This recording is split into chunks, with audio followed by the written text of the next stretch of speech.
사랑하는 영락교회 지체들에게 주 안에서 평화 인사를 전합니다. 오늘은 2014년 8월 29일 목요일입니다. 오늘의 묵상 본문은 이사야 29장 1절로 8절까지의 말씀입니다. 오늘 본문 말씀 29장 1절부터의 말씀은 이렇게 시작합니다. 슬프다 아리엘이여 아리엘이여 다윗이 지친 성읍이여 해마다 절기가 돌아오려니와. 아리엘이여 슬프다 아리엘이여. 아리엘은 예루살렘의 별칭이죠. 아리와 엘이 만났는데 아리는 이제 사자, 라이언, 사자란 뜻이고 엘은 하나님이죠. 하나님의 사자. 정확히 얘기하면 이제 암사자겠죠. 아리엘이 그 이제 피메일 폼이기 때문에 여성형이기 때문에. 근데 또 도시의 이름을 이제 여성의 이름으로 부르죠. 그래서 시온의 딸들아 이렇게 얘기할 때 민족이나 뭐 도시를 또 여성형으로 표현하기도 합니다. 영어 이름에도 남아있죠. 아리엘라 뭐 이런 이름들이 있고, 또 아리엘이라는 것이 무슨 뭐 포세이돈의 딸의 이름이다 뭐 여러 가지 그 지중해 그 어떤 기원을 갖는 뭐 여러 가지 이제 이름으로 남았는데, 근데 우리 아리엘이라는 걸 보면 아는 것처럼 엘의 이제 그 사자잖아요. 이것이 이제 예루살렘의 또 다른 별칭이다. 다윗의 진친 성읍이여. 다윗의 성읍이여. 다윗의 진친 성읍이여. 이게 이제 중요한 표현이죠. 다윗이 진쳤다는 게 무엇일까요? 예. 다윗의 진친 성읍이 해마다 절기가 돌아오려니와. 다윗의 시대, 다윗이로 인해서 예루살렘이 주님의 성읍이 된 거죠. 거기다 무슨 성전을 지을 준비를 하고 뭐 그래서 그렇게 된 게 아니라 다윗에게 있어서는 주님이 실제였다는 겁니다. 혈육의 사람이지만 다윗이 특별할 게 아무것도 없어요. 다윗이 평범한 또는 평범 이하의 모습을 갖춘 혈육의 사람입니다. 그런데 중요한 것은 무엇이냐면 다윗이 또 무슨 훌륭한 종교인도 아닙니다. 다윗이 무슨 믿음이 좋고 하나님을 잘 섬겨드리고 뭐 그런 사람이 아니에요. 종교인이 아닙니다. 다윗의 특별한 점은 뭐냐면 다윗은 하나님을 실제로 산 사람이다라는 겁니다. 그러니까 다윗에게서 하나님은 진짜인 거죠. 하나님과 동행하고 하나님의 말씀하시고 하나님과 교제하는 진짜 하나님과 하나 된, 하나님을 실제로 믿고 뭐 믿고 말 것도 없죠. 하나님이 실제니까 그냥 그 삶이 하나님과 하나 된 거죠. 그것이 다윗의 비밀입니다. 다윗이 예루살렘에 있을 때는 누가 감히 예루살렘을 넘볼 수 있겠습니까? 아무도 예루살렘을 뭐 아무도 시비할 수 없는 거예요. 예루살렘에 주님의 영광이 드러나는 거죠. 누가 감히 다윗의 시대에 예루살렘을 넘보거나 뭐 어떻게 할 수 있겠어요? 그런데 그 다윗으로 인해서 시작된 주님의 성읍 아리엘이 주님을 잃어버린 거죠. 주님의 임재가 사라졌어요. 그러니까 성전만 남은 겁니다. 종교 의식만 남았습니다. 종교인들만 남았어요. 그리고 그 의식을 계속 반복하는데 아무 능력도 아무 힘도 없는 거죠. 아무런 권위도 아무런 영향력도 아무런 생명도 가지지 못하는 그런 죽은 도시가 되었다는 겁니다. 그것이 또 지금의 아리엘의 모습인 거죠. 해마다 절기가 돌아오려니와. 절기가 돌아온다는 것은 우리의 예배의 자리와 마찬가지죠. 우리가 세상을 살아가는데 세상을 산다는 것은 뭐예요? 우리가 혈육으로 살잖아요. 영을 가지고 있지만 또 세상 가운데 살아간다는 것, 세상이라고 하는 건 현상 세계죠. 생존의 세계예요. 생존의 질서가 있고 생존의 움직임이 있습니다. 거기에 맞추어서 게임하듯이 거기서 살아남기 위해 살아가고 있죠. 심각할 게 없어요. 성공하면 감사한 것이고 실패하면 또 한 가지 배웠구나 이러면 되는 겁니다. 근데 그런 걸 절대화하고 거기에 목숨 걸고 그럴 필요가 없는 것이죠. 그런데 우리는 혈육도 우리의 실제지만 우리의 영도 우리의 실제죠. 그래서 우리는 영이라고 하는 세상을 통해서 본질의 세계를 느끼고 만나게 되는 겁니다. 영이 열려 있어야 돼요. 영이 죽은 것이죠. 죽은 자들에게 죽은 자의 장례를 맡겨라 하는 주님의 말씀처럼 우리가 뭐 살아서 움직이지 않는다는 게 아니잖아요. 근데 성경에서는 영이 죽으면 죽었다고 얘기하는 거죠. 살아서 돌아다니지만 사슴도 돌아다니고 뭐 염소도 돌아다니잖아요. 그건 돌아다니는 거죠. 그냥 본능에 따라서. 그런데 중요한 것은 영이죠.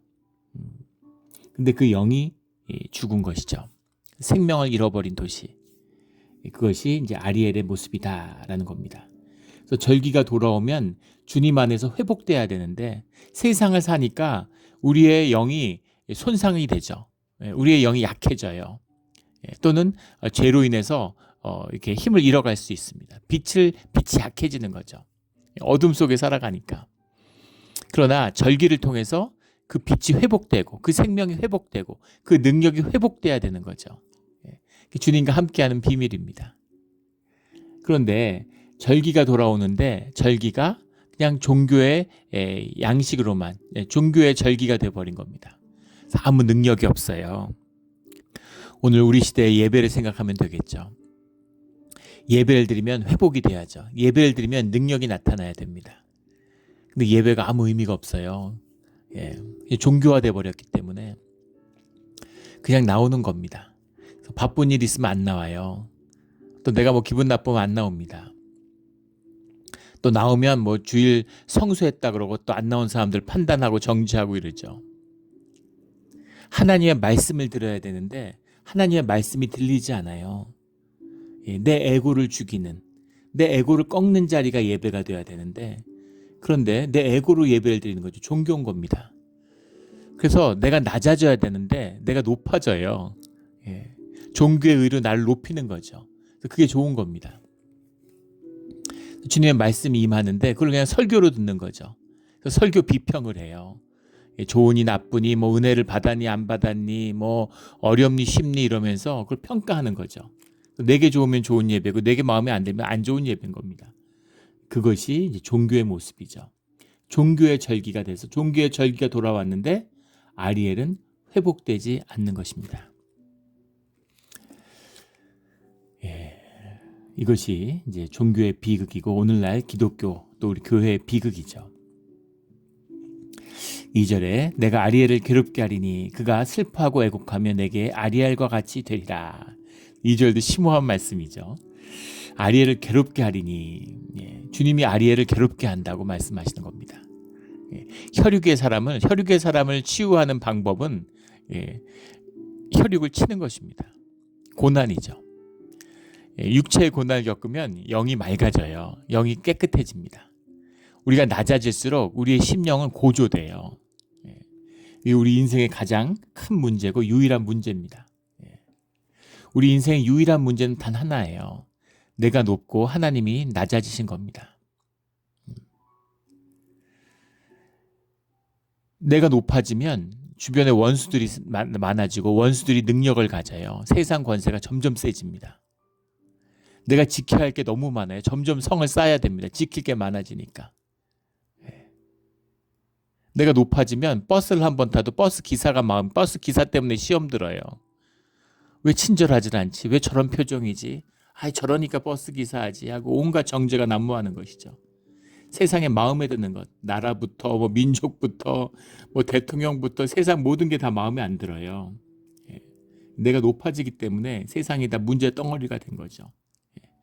그런 자리일수록 하나님은 점점 더 낮아지시는 거죠. 그래서 무수한 헛된 것들을 지키고 쓸데없는 걸 지키면서 인생을 다 허비합니다. 그리고 정말 중요한 것, 내게 소중한 건 다 패해버리죠.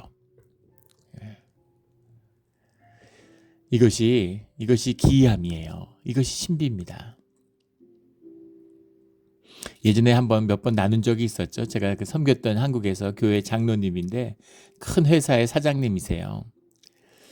근데 뒤에는 이제 장로님 되고 좀 헌신적인 교회 사역자가 됐는데 그분이 그런 고백을 하시는 거예요. 아이들이 어렸을 때 어린이날이었는데 매일 회사가 바쁘고 크게 돌아가니까 회사에 출근하는데 아이가 아버지 다리를 잡더래요. 오늘 하루만 좀 자기랑 같이 놀아주면 안 되냐고. 그래서 애를 붙들고서 야, 너한테는 아버지가 나 하나지만 나한테는 400명의 아들이 있다고 얘기를 했대. 그때 직원이 한 400명 됐던 거죠. 그러면서 그 아들들을 보살피고 돌보는 게 이 아버지의 임무다 이러고 아이들의 손을 뿌리치고 출근을 하는데 그렇게 뿌듯하고 좋았답니다. 아, 내가 성공했구나. 뭔가 너무 자랑스럽고 너무 떳떳하고 너무 뿌듯했다는 거예요. 근데 그게 인생 가운데 정말 큰 가시같이 가슴을 찌른다고. 인생에서 가장 부끄러운 기억이라는 거예요. 왜 그랬을까? 왜 그랬을까? 너무 부끄러운 거죠. 뭐가 달라졌나요? 예. 내 에고의 문제가 달라진 겁니다. 에고는 나만 높아지고 다 낮아져야 돼요.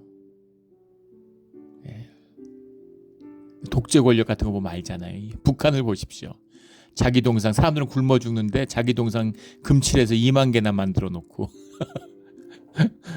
예. 이건 뭐 단지 에고가 높아진 게 아니라 미친 거라고 봐야 되겠죠. 미쳐도 충족이 안 되는 겁니다. 그게 에고예요. 예. 세상의 모든 게 다 문제죠. 내 마음에 안 드니까. 그런데 내가 낮아지면, 내가 낮아지고 하나님을 높이면 내게 복이 피어납니다. 날로 둘러싼 모든 것이 복이었다는 걸 알게 돼요. 예, 와이프가 너무 고맙고 자녀들이 너무 고맙고, 예. 예전에 교회 집사님 부부인데 아주 엘리트들이에요. 뭐 경기중고등학교 나오고 경기고등학교 나오고 부인은 경기고 나오고 둘 다 뭐 서울대 나오고 뭐 무슨 그 유펜에 유학을 하고 뭐 콜롬비아를 나오고 뭔가 아주 그냥 난립니다. 엘리트 중에 엘리트고 뭐 아버지가 사학 재벌이에요. 그래서 거기서 교수를 하는데 뭐 완전히 뭐 그 권세가 뭐 하늘을 찌르죠.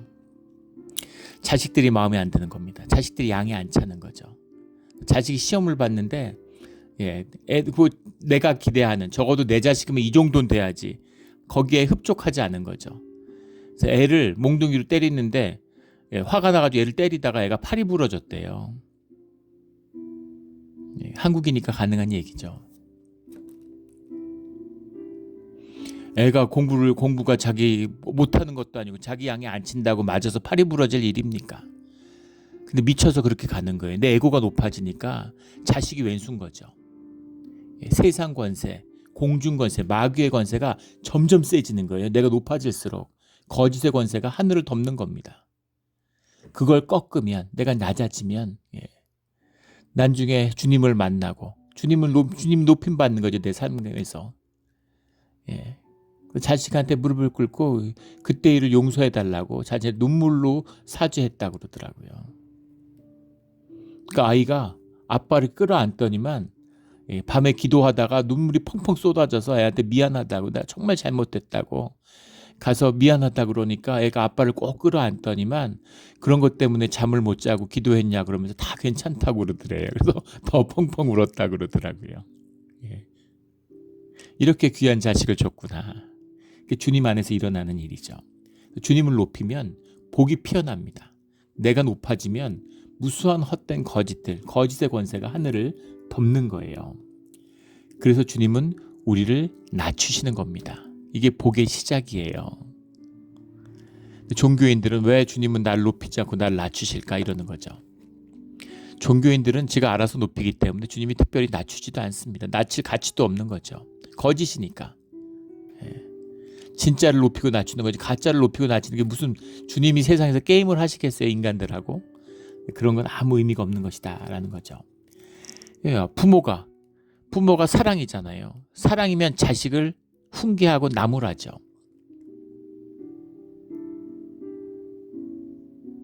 부모니까. 그래서 부모 앞에 나오면은 기도하러 나오면 괴로운 것입니다. 교회 평생 다니는데 기도를 못 나와요. 기도를 왜 못 하겠습니까? 새벽 기도했는데 평생 못 나오는 분들이 많아요.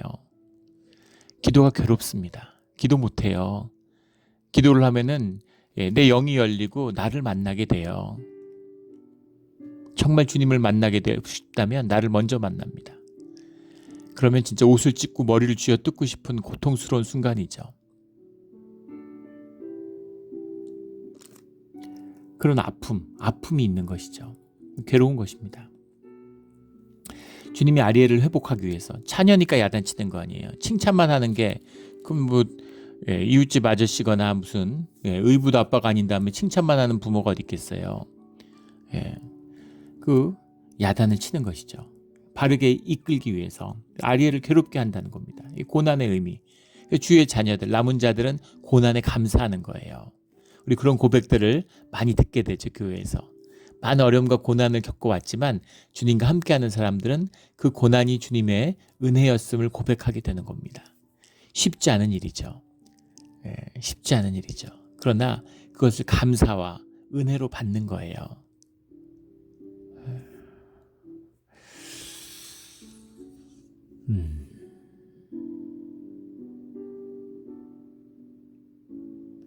그런 괴롭게 하리니 쉬운 것은 아니죠. 하지만 진실한 것입니다. 그가 슬퍼하고 애곡하며 내게 아리엘같이 되리라. 아리엘을 아리엘같이 되게 하겠다. 진짜 아리엘로 만들어 주시겠다라는 말씀인 거죠. 그래서 고난을 통해서 주님의 사자가 진짜 주님의 사자가 되는 겁니다. 고난을 통해서 주의 자녀가 진짜 주의 자녀가 되는 거예요. 주님에게. 주님이 실제가 되는 비밀. 이것이 고난과 아픔 가운데 있는 거죠. 근데 종교는 이걸 속여요. 종교생활 잘하면, 주님 잘 섬겨드리면, 주님 앞에 떳떳하면 고난이 없는 것처럼 얘기합니다. 말도 안 되는 소리죠. 내가 주님을 섬기면 뭘 얼마를 섬겼겠어요. 주님 앞에 내가 의의를 쌓으면 무슨 의의가 있겠습니까? 주님 앞에 한번 섰다고 생각해 보세요. 그게 말이 됩니까? 뭘 주님 앞에 자랑하고 내가 뭐가 떳떳하겠어요. 주님 앞에 서면 죽는 거예요. 그러나 주님의 긍휼과 은혜로 우리를 삶으로, 생명으로 인도해 주시는 겁니다. 아리엘 같이 되는 것이죠. 우리 고난 가운데 아리엘 같이 되는, 주님 앞에 아리엘이 아리엘처럼 되는 그런 우리의 신앙의 길이 되기를 주의 이름으로 축원합니다. 3절에 내가 너를 사면으로 둘러싸 진을 치며 너를 애워 대를 쌓아 너를 치리니. 지금 보이시잖아요. 지금 예루살렘의 문제가 뭡니까? 현상적으로 보면 주님이에요. 주님이 예루살렘을 치고 주님이 예루살렘을 괴롭히시는 거예요. 그러면 주님만 없으면 잘 살 텐데 왜 주님이 왜 그러시는 거거든, 우리한테 도대체. 우리 정말 잘 살고 있는데. 근데 잘 살고 있는 게 아닌 거죠. 잘 살고 있는데 왜 그러시겠어요? 주님이 치시고 주님의 고난으로 해서 우린 망하고 우리는 이렇게 돼버렸네. 우린 다 노예됐네. 우린 다 망했네. 그런데 그게 아니고 그것이 복된, 복이 피어나고 우리가 회복되는 시작이다라는 거죠. 이 반전, 이것이 이 반전이 종교의 거듭남입니다. 근데 종교에서의 거듭남이라는 건 반전이 없죠. 반전이 있어야 거듭난, 생명의 거듭남이 있는 거예요. 낮아질 수 없는 사람들은 이 반전을 만나지 못하는 겁니다. 높아지려는 사람들, 에고의 사람들은 이 삶의 반전을 몰라요. 그래서 결코 이 반전을 만나지 못하는 겁니다. 이 깊은 십자가의 비밀이죠. 저도 그걸 몰랐어요. 저는 처음에 예수 믿고서 제가 잘 되면, 내가 주님에게 복을 받고 잘 되는 것을 가족들한테 보여주면 그러면 가족들이 교회 나오겠지, 주님 영접하겠지, 이렇게 생각했습니다. 주님이 나를 낮추시니까, 현상적으로 보면 점점 어려워지고 점점 망하는 것처럼 보이니까 사실은 그것도 그렇지 않았는데 그렇게 보이는 거죠. 교회에서 전도사하고 그러니까 다들 그걸 너무 시원찮게 보고 부끄럽게 생각하는 겁니다. 그래서 그런 건 아니었는데 사실은. 그러다가 점점 교회에서 멀어지는 것 같아요. 그러다 저희 애들 엄마가 이제 암에 걸리면서, 그러면서 마음속으로는 완전히 절망했죠. 이제 우리 보고는 이제 교회 안 나오겠구나, 이런 생각이 들었습니다. 그래도 마음의 한 가닥, 그래도 기적적인 회복과 치유를 받으면 하나님이 살아계심을 알게 되지 않을까. 그런데 이 사람이 떠난 다음에 이제는 끝났구나, 이제 가족들에게 전도는 더 이상 없겠구나, 이렇게 생각했습니다. 근데 신기하게도 암에 걸릴 때부터 또 지사람이 떠나고 세월이 흐르면서 한 명 한 명 세례를 받기 시작하더니 세례를 다 받았습니다. 교회생활, 신앙생활 열심히 해요. 물론 그 편차가 있고 교회생활 열심히 한다는 것이 곧 신앙의 완성을 의미하는 것은 아니지만은 그래도 믿어지지 않는 반전이죠. 정말 믿을 수 없는 대반전입니다. 이래서 이것이 낮아짐의 비밀이구나, 마귀의 건세를 꺾는 비밀이구나, 주님의 역사하심, 복이 피어나는 비밀이구나 하는 것을 만났습니다. 그것이죠. 낮아짐의 비밀이에요. 주님이 사면으로 둘러 진을 치고 너희를 에워싸 대를 쌓아서 이스라엘을 치신다, 이렇게 말씀하시는 거죠. 그 아하스 왕 때 사르곤이 포위를 했고 히스기야 왕 때 사네립이 포위를 했죠. 그리고 마지막에 느부갓네살 왕이 와서 이 또 3년 동안 이제 예루살렘을 포위하게 되죠. 계속 포위입니다. 예, 뒤에 또 이제 로마가 와서 포위를 하게 되고 이렇게 되는 거죠. 4절에 내가 낮아져서 땅에 말하며 내 말소리가 낮이기 티끌에서 날 것이라. 내 목소리가 신접한 자의 목소리와 같이 땅에서 나며 내 말소리가 티끌에서 짓거리리라. 티끌같이 만들겠다, 이런 거죠. 근데 마지막에 대반전의 말씀이 나옵니다. 너희를 둘러싼 자들이 티끌같이 된다라는 거죠. 이 신앙의 반전이에요. 신앙에 반전이 있어야 됩니다. 5절에 티끌 같겠고 겨 같으니 그 일이 순식간에 갑자기 일어날 것이라. 현상과 실제의 반전. 우리 죽음 같은 거잖아요. 우리가 죽는 순간 삶의 대반전을 경험하게 되겠죠. 순식간에 전면적으로 일어나. 이게 실제 그 진실이죠. 차츰 일어나는 게 아니라 우리가 서서히 죽어가고 있잖아요. 우리가 매일 재생되는 세포보다 죽는 세포가 많기 때문에 노화가 일어나고 죽음에 다가가고 있어요. 누구나 죽는다는 걸 알고 누구나 죽음에 다가갑니다. 근데 세상은 이걸 속이죠. 마비시켜요. 죽음이 없는 것처럼, 마치 영원히 살 것처럼, 돈 많고 소비하면 이 시간이 영원할 것처럼, 뭐 세상에 좋은 건 다 갖다 먹는 것처럼, 무슨 뭐 무제한 호캉스, 뭐 하루에 무슨 호텔에 자면 5끼를 준다고, 하루에 2끼만 먹어도 소화가 안 되는데 5끼를 주면 무슨 소용이 있습니까? 40만 넘어도 벌써 소화 기능의 쇠퇴가 완연해요. 세상에 좋은 거 먹으면 건강을 해치잖아요. 좋은 거 먹지도 못합니다. 질박하고 이런 가공되지 않은 음식들, 그런 걸 조금만 먹어야 그래야 건강이 좋죠. 몸이 좋고 그런 거죠. 그런데 어떻게 살았던, 뭐 건강을 잘 챙겼던, 막 살았던 간에 누구나 죽음을 맞이합니다. 죽음의 순간에 대반전이 있는 거죠. 거짓으로 껍데기 살았는지, 진실로 살았는지, 생명으로 살았는지, 그것에 대한 대반전이 순간적으로 전면적으로 일어난다는 거. 이게 반전이죠. 그래서 신앙에는 반전이 있는 거예요. 반전이 있는 겁니다. 7절에 아리엘을 치는 열방의 무리가 곧 아리엘과 그 요새를 쳐서 그를 공고하게 하는 모든 자의 꿈과 같이 밤에 환상같이 되리니, 그 꿈과 환상, 우리의 삶 같은 거죠. 깨어나면 한순간에 아무것도 아니잖아요. 꿈속에서 이랬는데, 막 꿈속에서 너무 힘들었는데, 꿈속에서 너무 좋았는데, 근데 깨면은 아무것도 아니죠. 왜냐하면 우리가 꿈을 떠나서 실제의 삶을 만났으니까. 그런 것처럼 우리가 실제라고 붙들고 살아가는 이 현실도, 이 현상도, 이 생존도 사실은 꿈과 같이 될 것이다 라는 거죠. 우리가 죽는 순간, 우리가 실제를 만나는, 본질을 만나는 순간, 아, 이게 아무것도 아니구나, 이렇게 되는 겁니다. 아무것도 아닌 거죠. 자식은 우리에게, 자녀는 부모에게 실제입니다. 자녀가 귀하죠. 우주를 준다고 자녀를 바꾸겠어요? 그것도 마귀한테 속으면 또 그런 인간이 있을 수도 있겠죠. 별 인간이 다 있으니까. 그러나 자식의 실제라는 삶, 그건 내 혈육의 정이니까, 뭐 그것도 영원하고 절대적인 것은 아니지만은 혈육의 진실이라도 그 실제를 붙드는 사람은 다른 현실을 보게 되는 거죠. 그겁니다. 밤의 환상, 꿈같이 된다. 대반전이죠.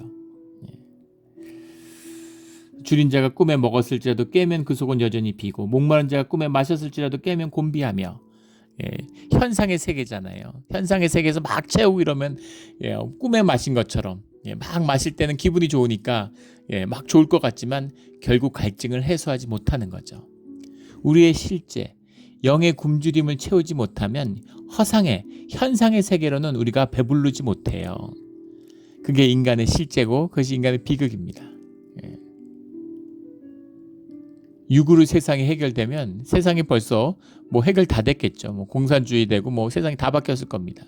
그걸로 삶을 채우지 못한다는 거죠. 그걸로 삶의 해결이 안 돼요. 그 속에 갈증이 있는 것 같이 시온산을 치는 열방의 무리가 그와 같으리라. 현상의 것이니까. 예루살렘을 치는 열방이 걸 쳤다고 해서 그들이 뭘 가지는 것도 아니고, 또 그것으로 무너졌다고 해서 뭘 잃는 것도 아니라는 거죠.